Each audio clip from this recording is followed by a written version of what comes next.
Omar Teshie mamunyina ha UTV esuni omamu nsem ne amahodo so de awosamufo asoso no na wie mede esomo kasebo kwan so eni onimu nsem bi amobete ene se Dr. Samira Bawumia ede atu edwa se sawohwe sectors ahodo wo omamu ayade MPP ababo ne homodene esene NDC kwan bia so so na abantie abeku Santana ede atu edwa ese apa mampanya be de akire se wode aba nti yenwuma hodo ayebo ha ye be stream wo so no wo se ye enye no kre na ada no wo dada Ghana adehye nyina sa na ye mampanyini ye kasai akopiemu wo Azerbaijan na ensama hodo wode atu edwa afa COP29 ho no ye de baba abesomo na mosomo hu se de niema esiko ensem bia aba beto edwa ene se clinical service wo Teshie community clinic say impanyufo atwe asensense wo yensiesie dwumadie wo biaye honomo a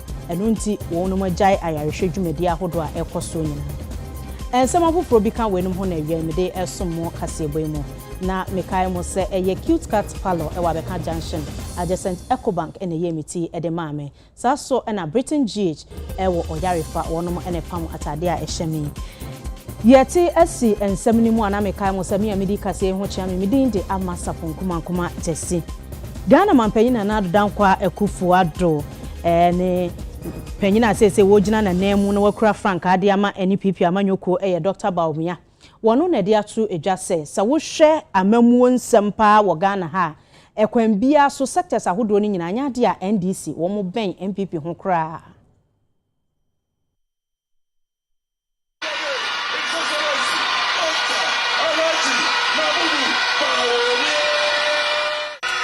Waba MPP Yaba notwithstanding say yanya COVID the global economic crisis in Aba every sector of the economy we have performed better than him. We have created more jobs. We have built more roads, more railway, more airport, more schools, more hospitals, more public libraries, more sanitation facilities, more cocoa jobs, more agriculture, more industry, more factories, more zongo development. Every sector of the economy, we have done more than you. Choboy, enintina mibisano, se omampinyi dada, chirayen adia ba kupea, udia ba Ghana, ema Ghana yadi faswa breye, ba kupeo, ontimi, osi wano waya dia chiyeme se, uji uhuin dia, brana nye debate, 1-on-1, na yenchiremu, osi omba, Mikasa ombra, we Johnny to say akuko kitty. We Johnny to say akuko kitty. We Johnny ombabio. Osuro.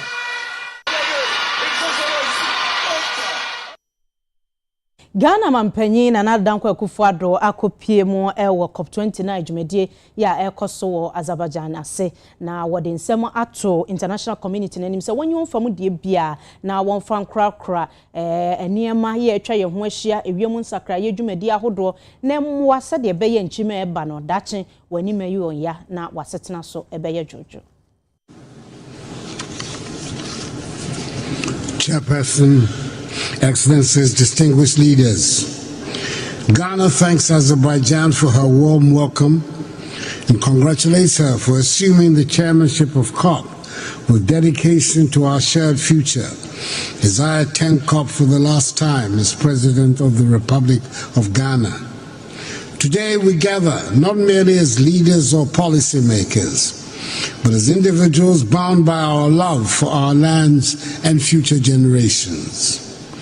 We're here to declare we stand in solidarity for a green world. For Ghana, climate change is real and immediate, affecting our farmers, coastlines, and communities.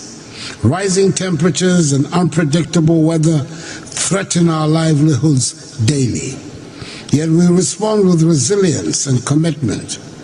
In 2021, Ghana submitted updated nationally determined contributions to the United Nations, encompassing 47 programs to mitigate and adapt to climate impacts. Our goal is to cut emissions by 64 million metric tons by 2030, demanding investments between 10 and 15 billion United States dollars. Despite financial and technical hurdles, we're determined to meet the Paris Agreement's goals across agriculture, transport, forestry, energy, and other sectors. We have made strides. The Green Ghana project has planted 50 million trees, and forest restoration efforts have covered 721,000 hectares since 2017 when I came to office. 13 mitigation actions have cut annual greenhouse gas emissions by 43% since 2021. Ghana's national electric vehicle policy, backed by tax incentives, promotes sustainable mobility, and our energy transition framework steers us towards a green future. Through Article 6 of the Paris Agreement, Ghana has mobilized 800 million United States dollars by trading carbon credits with nations like Switzerland and Sweden.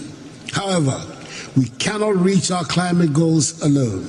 We call on our global partners to honor their commitments, ensuring accessible concessional financing for sustainable development in Africa without unsustainable debt. As a father and a grandfather, I question what we will leave behind. What world will we leave behind? Our children's future hinges on our decisions. That COP29 here in Azerbaijan mark a pivotal shift from dialogue to decisive action. Let us act boldly, showing future generations that we fought for them. Ghana stands united with the world for a green, resilient tomorrow. Madam Chair, thank you very much. Orua Gilbert Abeku Santana Edin Sembi atudwade afa Dr. Mahmoud Bawumia enche kra na obeka se wa launch app bi ye music app a opeso stream enwum bia wo pe wo Ghana hanet se okọ no mo ase o download se ukotie no na ojuntuni nso anya na kakra wade awasa ne sem no o chese sansam no a Dr. Bawumia beka nyina eye ntro eye na ada ani mfutro na ye na wo mutu de agu Ghana ni da bia wo so abie app enso ye hunu de eyo. The biggest music destination in Africa is Nigeria. And you be a music streaming app ana. Mibusamo.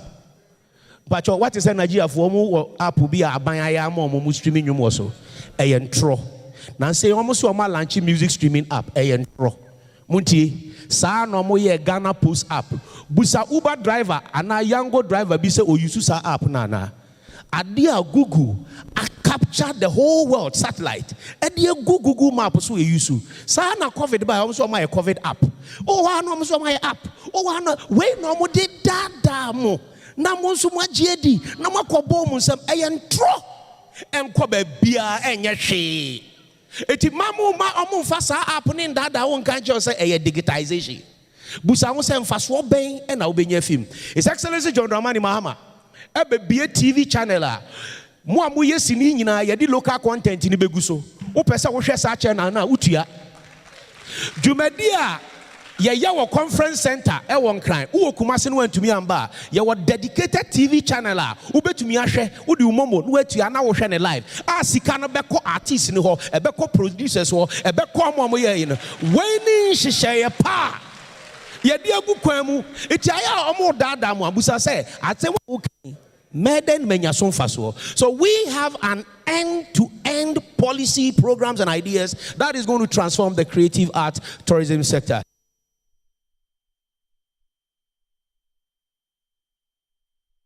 Second Lady Mame Samira Bawumia de ato adehye ye wo Teshie ene ne mpotam se wo se wono ada afia ba no ne nsada ne se wontuma ne kunu sanse o haw ne amane a wo munamu no ne kunu nko a ye Dr. Bawumia ene betumi aso sa wo haw no ano.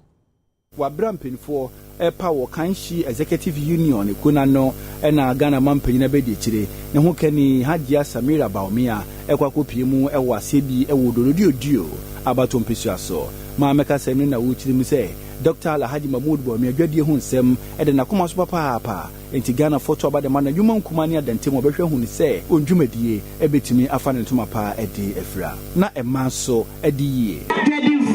Bawumia said, won't come up, and Tomuyem. Obey an SME bank. Not just a bank, a bank strong co Emma Edredifo.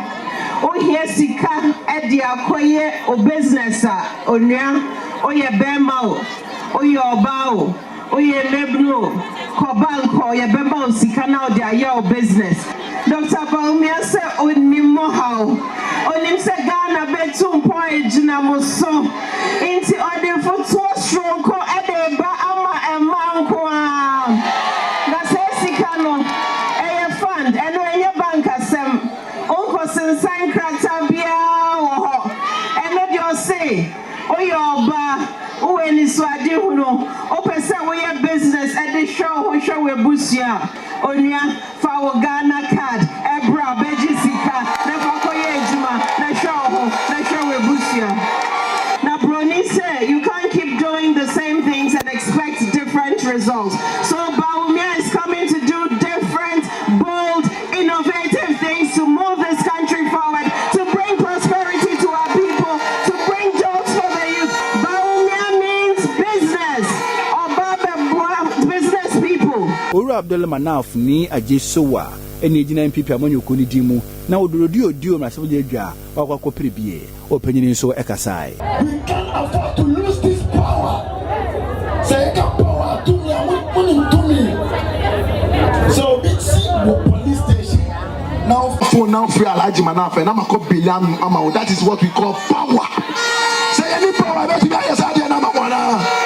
And this also unya bibia one way or the other no. The new patriotic party Adaroma Wapimi benefiti ana bibi wo party nemo enye ni nyira na yesika say bema musika na eche say ya bibi ama wan say party.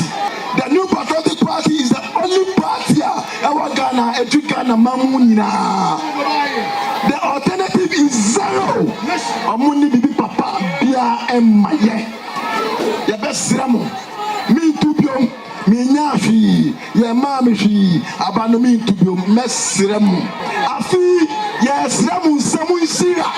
Na Sas Ramu Samu vote. Samu Yamopo, Mufamu Nianomon Casamaye, Mufamu Kunomon Casamaye, Mufamu Dofonomon Casamaye, Safi Bebia Yedunu, Sa Amuan Bemoa, Enye.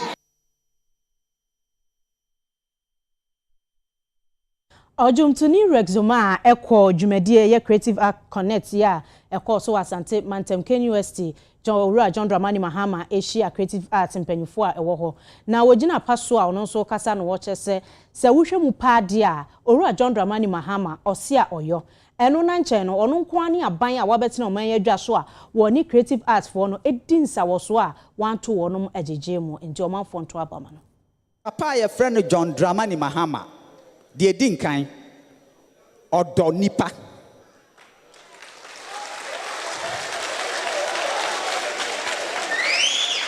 ana obu nipa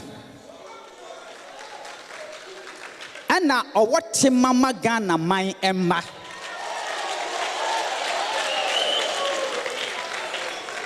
he is the only president senadan for ne wa so wa ban mu so opposition he will never forget about you.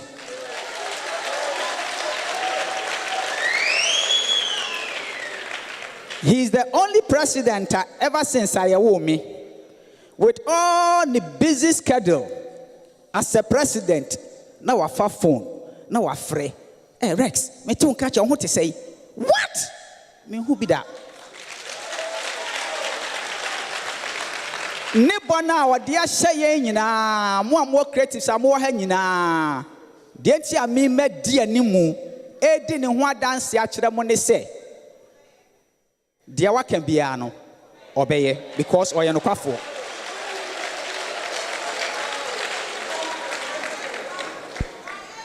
bɛrima no ɔwɔ aban mu no ɔyɛ bebree na deɛ mu nim ne sɛ ofiri aban mu mfie nwɔtwe ne yɛwɔ creatives bebree a abosomi bia wo ne bottom sika ɛde kɔma wɔ mo ɛnti nipa a wɔte sei so ɔka kyerɛ wo sɛ ɔne aban mu ɔyi ne bottom sika o ɛde kyekyɛ ma yɛn nkɔkorafoɔ ne bebree wɔyɛ ne quietly ɔma obi mpo hu na ɔka kyerɛ sɛ meba mɛyɛ pension scheme ama mu nyinaa sɛdeɛ ɛbɛyɛ pressure na ɛwɔ ne bottom no ɛbɛfiri nso a ɔbɛyɛ anaa ɔnyɛ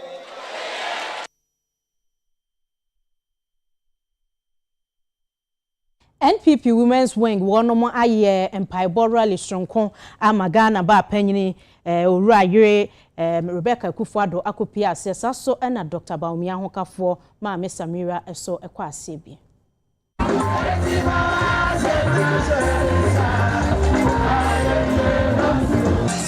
nyina enkai bosa MPP say ye na dwen ya dwen Ghana fo ho say ye maame no mu yi entomaton ane ye de ma school it is a policy free education no Ghana fo appreciate no mo hwe ho nto MPP aba so say ya ka say akwala e ko university so Ghana card eno ane say ye ma student loan aba ma student loan ti esra wom baby abaya Grobia tumpon ya abaya ye ma one party etra so te na baba akotra so te na ma empunti oba ti esra wom ndc abapen nya sa mo ma pen ye hu wom sa no adwuma nti Ghana fo mo ma mo refi jama ma odi bibi papa bia ma ye eti ye fa to ma mo ye mu abatan na ye ntai amanati na Dr. Bawumia odi ye be ko bo sha no so o ma ye mpo hwene ma wa ye ti esra mo ye ko to regu fom coming December obebia solentam frauma fraukun ne ekwoto abaro FMA MPP then ya mebedi nkunim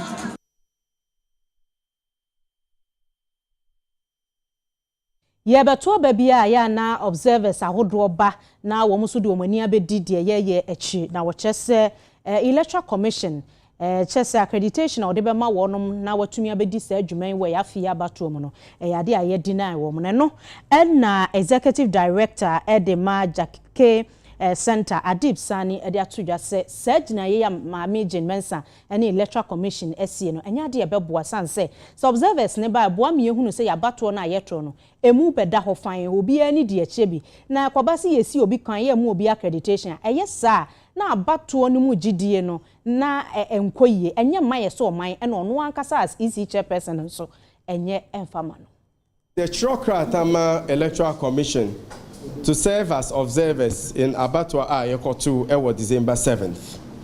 A normal practice for CSOs to be part of that process. No, unfortunately, Electoral Commission or Chokrat be ma CSOs be indicating say or to me ma sa accreditation. No, the area one watching be the fact that Omar explained it. No, almost see ma accreditation. No, almost one line, just one line. Almost see the commission is unable to accept your application at this time. And no. Ma basis bia, ma excuse bia, maybe you're qualified, and maybe terrorist organizations be ma ankashi. Almost see they are unable to provide us accreditation. No, and where I want so be brave, my buying especially as we go into the election, because they be yet say about ECISA, and me a big opponent of bad mathing the EC. Muka assembly against EC. No, media I'm extremely opposed to it. Okay. The responsibility of the EC to do things ebema jidieba omo ejumam. But much krata say raise questions bebre. Adenti no mumpe observers. Then no musie. Enti na see. Yes, CSOs, no. We are very much opposed to excuse. In fact, excuse be ni hompo.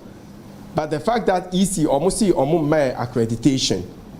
So press away to call on the EC almost rescind this decision, no, almost change your margin and give us accreditation, no, because in the end, when you na benefit your mind, ensure free, fair, credible process. Yes, started every 2008. So we need using 2008 Sanko Omuma accreditation. Ye deploy observers. 2008 lesson. Back on the way 2012. Atalia year observation monitoring. This is 2012 elections. And away 2016 yenya accreditation eye jumanu yene isi jumanu yenya asembia. And away 2020 elections ya monitor ya Omar Mayor Asambia. And away recently as asim North by elections yenya accreditation ko ye juma yene esifo na ye juma no bom ya mo problem bia. So that is why ye bisa say what is special about this election now who see want me mayor accreditation.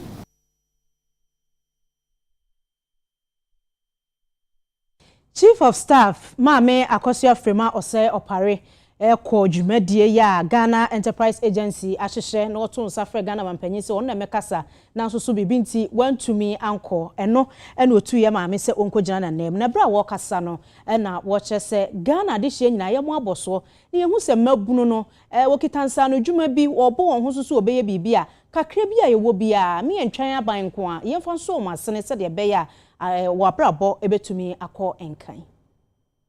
By investing in our young people, we are ultimately investing in the future of Ghana. The Youth Start Ghana Jobs and Skills Project is established with a clear and focused mission to empower young people in Ghana, to equip them with vital skills and generate meaningful employment that will drive Ghana's growth and prosperity. Let us continue to support and empower our entrepreneurs, ensuring that every Ghanaian has the opportunity to achieve their dreams and contribute to the nation's growth. The words that I am taking away from those who stood here to share their testimony, and I want you to take away, is if it is possible for me, it should be possible for you. Ntisa wobekaya omanpanyi na ado danko Akufo-Addo na Ministry of Finance na si no mo ye nhihye bi say ye interventions baba ko ye baba ye friend youth start just a youth start e behwe mmabu no mo Ghana district bia region bia so won sanu adwuma woni nsanu adwuma wako school unko school ye be obefa ntiti ye bi mu ni ama onimdie na nimdie no dodo na awi a on be hye adwuma ase nimdie ne be mo kran mo nso tumi adwen say metumi ayewe mintumi nso nyewe na ewo mu nso a ya select bi na training na ye nimdie ne de be mo na wo stages e de on be femu e bi nko next level e no be chese oba classes one ma classes no ma bebre o wa ye behwe na emu kakra nso nyomu nyina ba ye be ma bi mu nso sika a omo de be hye omo edwuma nase ana omo edwuma no wo ho a omo de be hyem intisa you start intervention bind the by see e boan mabnu mo nso enye bibi na de bi omo ankasa wo edwuma eni ho mini edwuma but omo nso hye bibi na omo nso mfa nkrofo na emboa makroni na ntumi ntumponko nenim.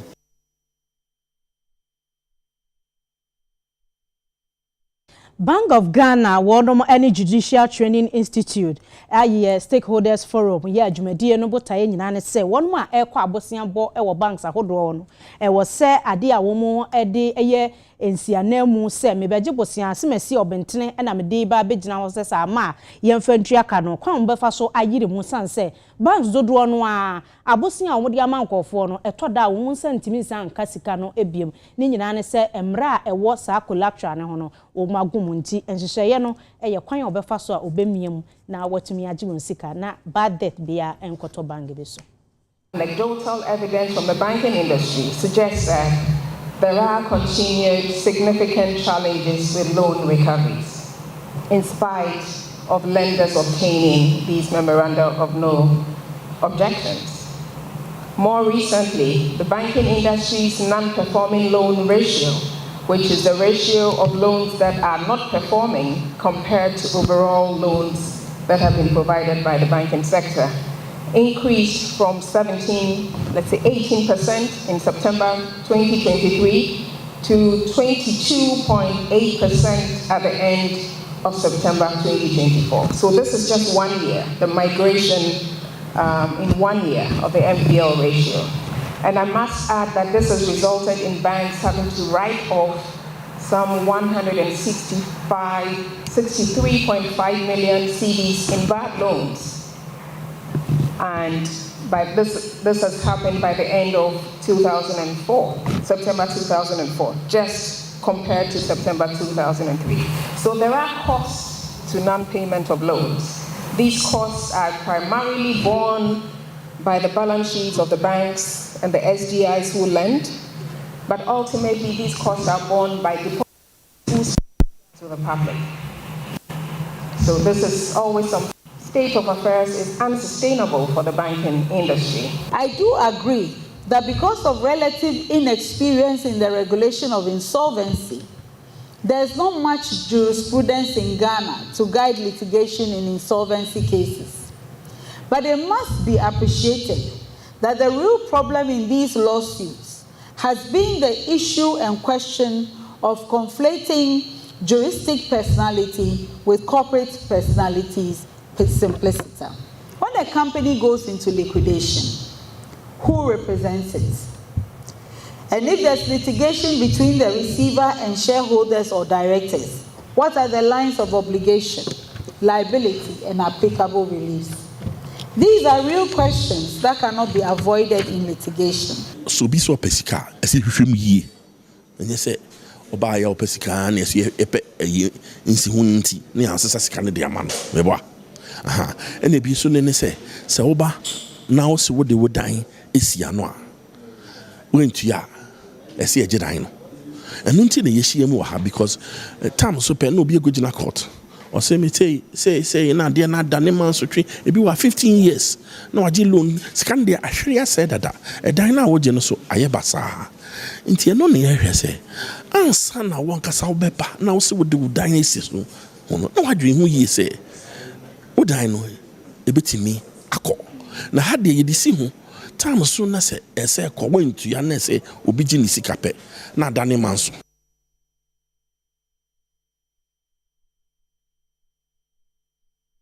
Oswafo a wɔhwe nkrasi abamu ne mpunti ho nsam so yon monyamfo Martin Ejemensa Kosa na eno awatu anamon akopiem wɔ nkransa market ene na nabna market ye Teshie akobie ano ya ne nyina ehye aban no adwumadie ase.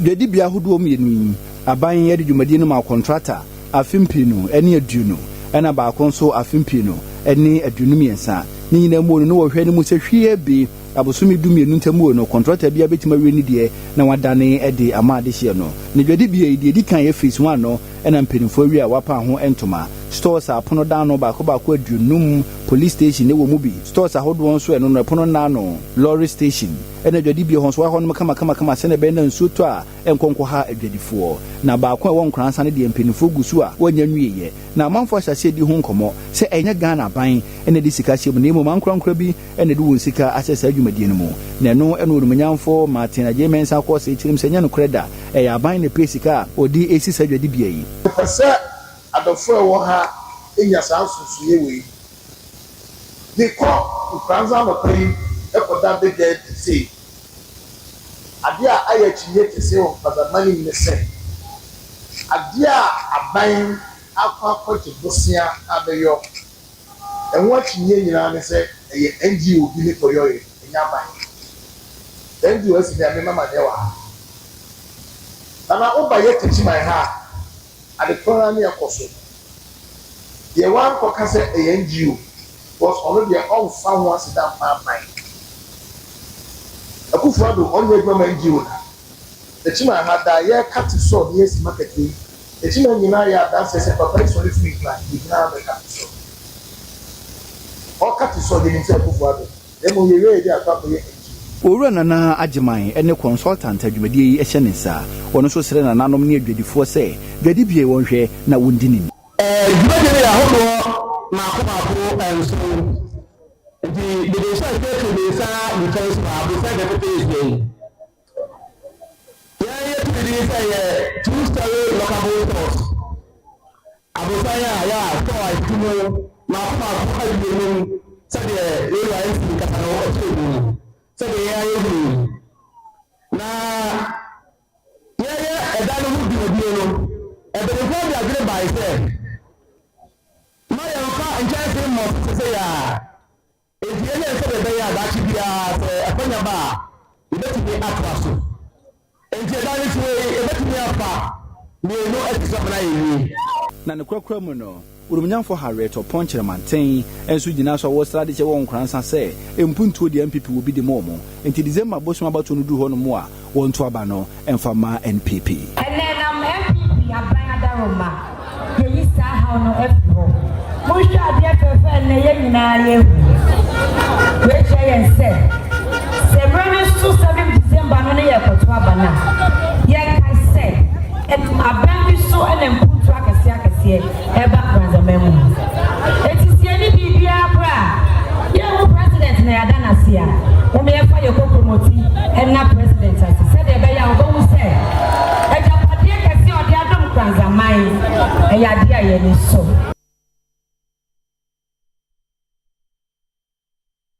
NDC parliamentary candidate Edema Adeshie wo efutu abato mpesua so wo mfimfin mantemu eye Owura Akufo-Addo wo de atodwa se enhwehwemu ahodo a akoso nyina kire se NDC bedi nkunim eye parliamentary na afa presidential na so ye na de twetwe na so kakra eye wonum a ya transfer wo mo de aba constituency ho no eye na emu ye ne na so ni nyina nkemfo na eye ade a obekon enkane garama mpanyin Owura John Dramani Mahamad na probo kokopie mu ewe futu abato mpesua so a ewo emfimfim mantemu James Kofi-Addo Owura ene ejina ndi samanyuko ni di mu na efutu mrasebje dwa no akoso na hoodin ahwe opanyine ka semni na wuchim se dwuma ne de eni so bere so oboye ede ma de se wo windi baba papa nti ogidie sa ade se ne beto aba ede ama NDC amanyuko ogidie se abato no baba na wieye no na wondi nkunimu krampo no na nya ma no ha munchichemu aduonunum wese ehwe between NDC and MPP we futu constituency ono no ode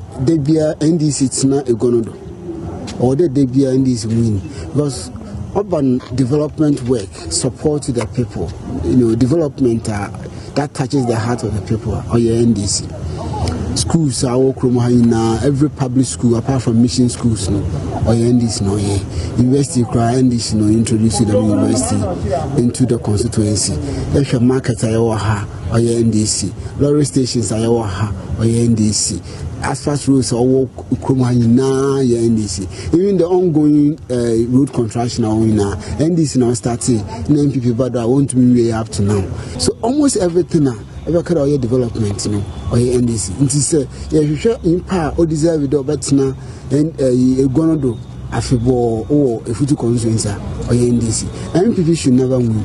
MPP want what they are good at is as I would win your part there. Want to see the minimum no a month from win here. In the one and the minimum in Kofu shut down time use. In the NDC would deserve it or what's now a gonna do a future constituency. Abra on need Marta Bedroom. O share me modern boy, a swing bar. And to me, Ojidi said, Motua Bamano, now or back parliamentar. And no more be yet ever change your wire. When you buy fire for your bar, and she share a year, and she share papa, and near the outboard motors, pre-mix. Ede ba amon san kanu e de san sise no beba biom se ne be ya san nyoma no e beba fishermen no ho ankasa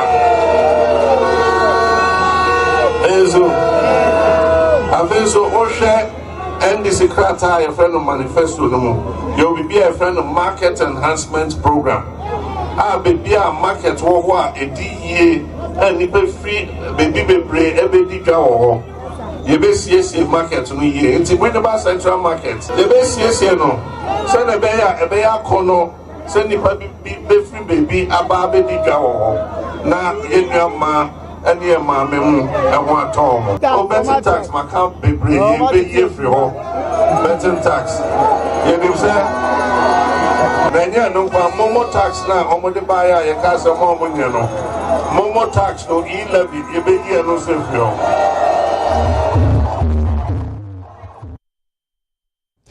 Ghana Mine Workers Union ye share TUC ase wosre asoye ya ehwe ezase eni obo ade ebobre ho nsam so se wono enkasa sanse bosumi mienu ntam ni na aban no ede betu dwa se wage bogoso pristia mine no ede ama investor foforo ede besi sabre ya asasam ne betu dwa no senke bia wo mbaba monte sa asemasi na obente ne ede ama no muso hu de omdo mabra boye so mu ye adwuma so mu ja akope bi foforo aye no omonte hwe nti aban any asheyeno enkasa.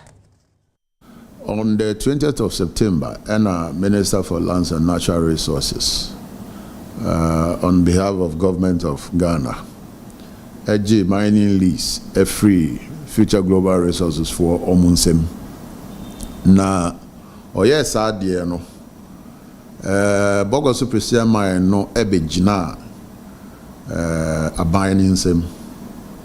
Basa no ena minister eyen hyehyɛ sɛ Minerals Commission ebegyina mu na wahwɛ Bogos Suprisia mine no kopim sɛ ebenya new investor obeba ebeso adwuma no na ɔde akɔ n'anim na ɔyɛ saa deɛ no ewie no na as a union no nea na yɛ hwehwɛ ne sɛ ntentem ya anka aban ebenya new investor na wabetoa edwuma no so yenim sɛ ansa na aban ebeje mining lease no a free future global resources for omunsem na investors bi eba sɛ omoso omani age Bogo Suprisia mine no ho so yenim sɛ investors de ebi wo ho dada na yakanyina na sɛ fiti September, ebesi November, almost 2 months in here. Yante he, yanim ni ayakoso.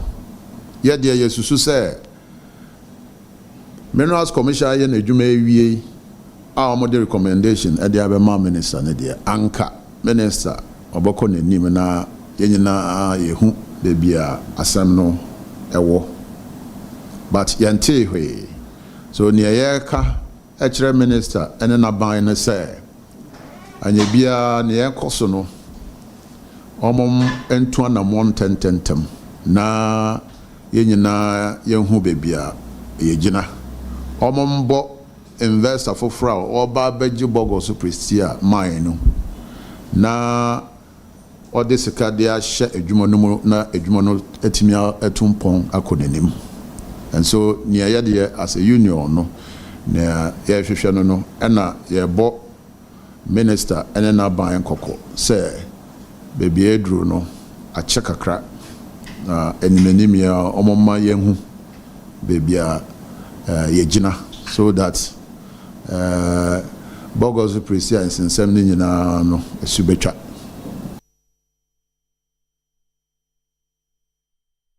Why mpanyimfo de ato edwase Ghana mabunu be se apem ebenyantete ni nyina ne se wakosan entiasepam bi ye why ene mpanyimfo ahodo a wonom ani ebre kua ne fa efa empatayen eho no eno so no nam ede santete ebema Ghana emabunu. We gather here today to sign an MOU between the Youth Employment Agency, 66 Artillery Regiment and the Fisheries Commission. This forges a collaborative path in aqua farming. The partnership symbolizes one thing: our shared commitment to create jobs through innovative ideas for our young people in a market that is undoubtedly booming. Upon several proposals, past and present, we have gone through the mill to identify a worthy partnership with well-respected institutions such as the military and the Fisheries Commission. If we are even to get it wrong on the security of the project, then certainly not with the military. If we are to get it wrong with expertise on fish farming, then not the Fisheries Commission. In the long term, we seek to train about 1,000 young people in this enterprise. YE is fully funding this project and making sure they seamlessly go through the training and become experts in their own right.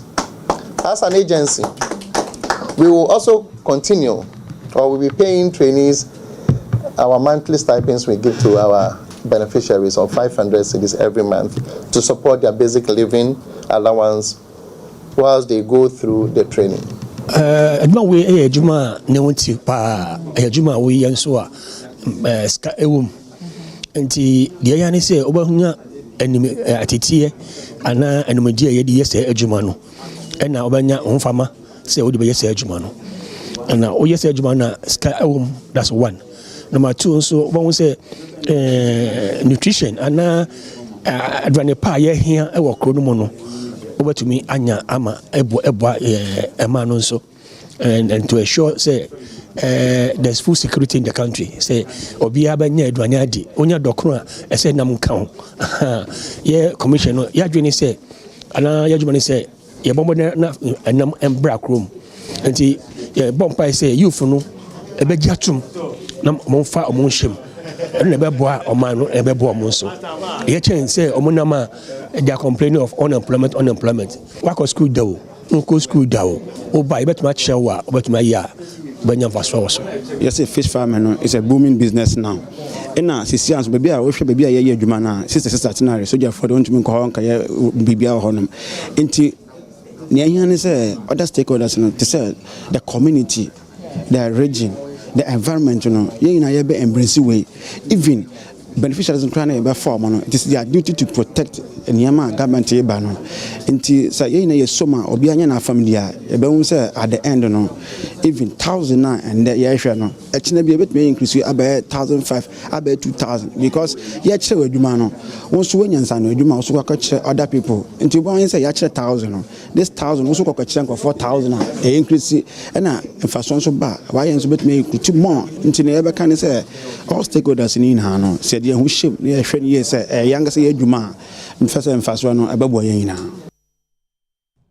October bosome de to sudun oche na krata ba abonten efri oswafo a worship muden ho nsam so yewura Dr. Bernard Okoboy enchen se Teshie clinic ba ko a eno na som omanfo a won patam ho no wonum entum na wo chese edan a wotim no eye dan dada ya nipa ekoho nso dooso na wontumi nya ohwe papa esese omanfo ni nya nti won mfiri mu na wontum se de be ya obeyensiesi adwumade na no omanfo ni bi ka se ajansie ni de nya de a ebeboa wonum kra ebe ha won na so UTV ye de Kofi ye boa Samuel aid edema MCE wo lejokuku mensinimu etwetwe nkomo nchemu odema ye ni obia nka se ana minister ye Dr. Okoboy our parliamentary candidate for the New Patriotic Party so ewole kuku yenka wo bebia anase onka wo bebia anase ministry nka wo bebia se ye mebubu Teshie community clinic na emom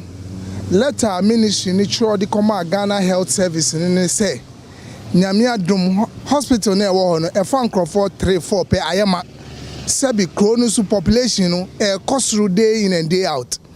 Nyame adom Dr. Okoboy ofi Teshie nyame ye na dom okopie ministry no ohun se funds bi wo ho to the tune of about 50 million cedis a ye betimi de bie hospital nim into your throw letter the Ghana Health Service say omumpe baby a etise baby omo wona etise 2-bedroom place na dia clinic no into yem pese 2 and 4-bedroom kase bi kra ewo Teshie mami hwa na nkomu yi omo clinical services na nko na ye bie hospital nim doctor ne wa money wa clinic ne wa money wa community bi mani ma she egwe mai wa le batan wo honorable nole bene ba ye MP le you know ne ba sa ne fe ne ken akeko mo ne he ni afo mo ye sa che nyo pe yo jame e wo be ka je menyo se ka menyo fo be ka ka mokoba ni ji meten sane ya lekma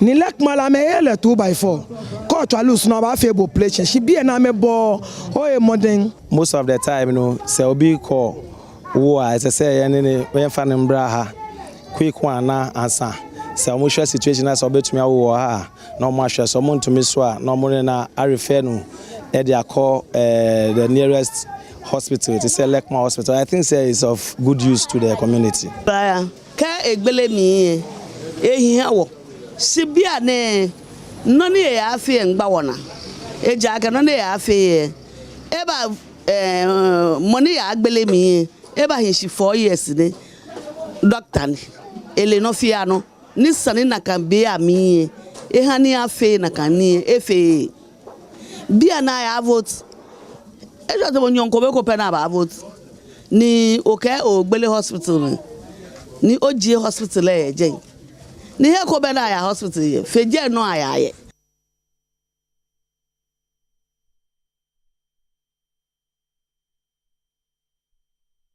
ya homeso atonkra ye ba bongo di faradi agugde mu nsema wabo abo ano no ebeto aso